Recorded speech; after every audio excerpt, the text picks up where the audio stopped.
when we're working on a woman and we're approaching the vagina, we've already done a lot of the external work and the pressure points around the vulva.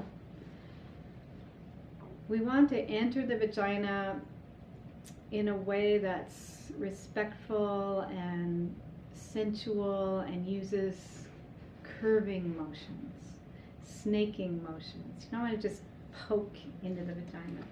You want to kind of snake your way into the vagina. It's good.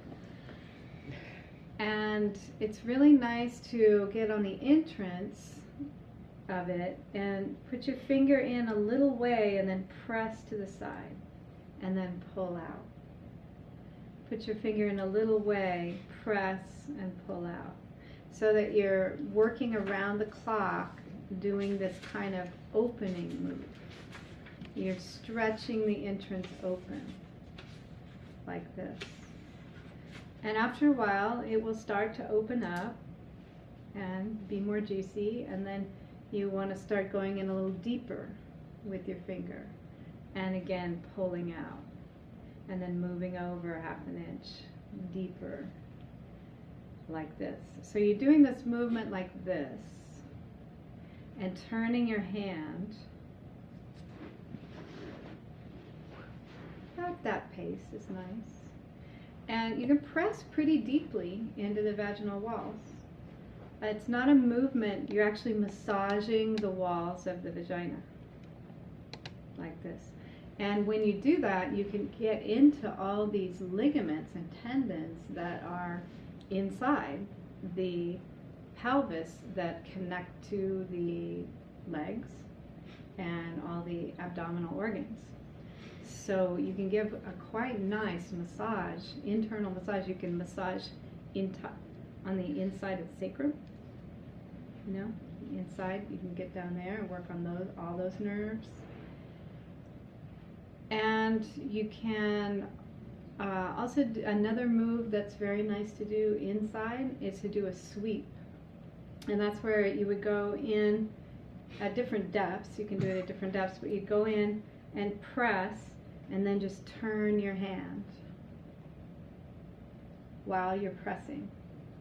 So you can't go all the way around, obviously, but you can do sort of a moon shape pressure sweep like this. And then you could do another one a little deeper in. Press, turn your hand, and sweep.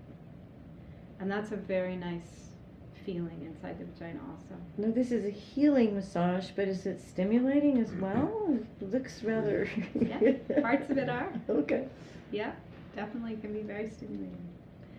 And if, for a woman, you need to give her some stimulation before you get into the vagina, or she won't want you in the vagina.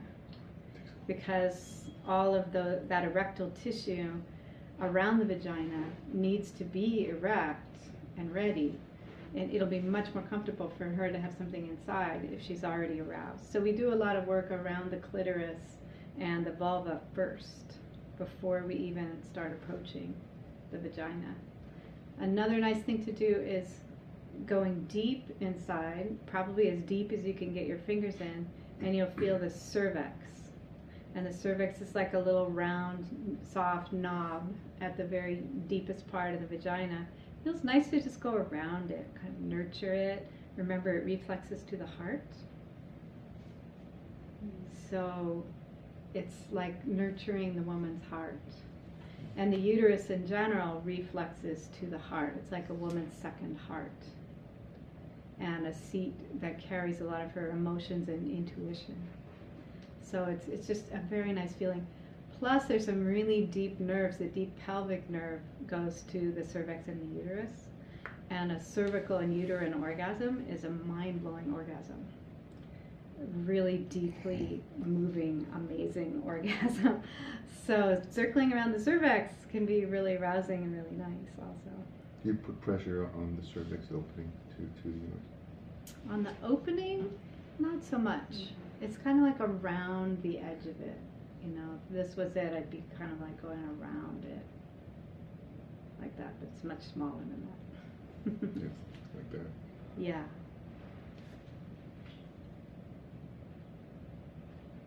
And that's also the way you get into the anus, the same way, where you touch the edge of the rim and then press, and then press, and then press all the way around.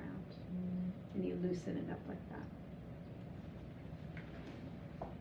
All right, great.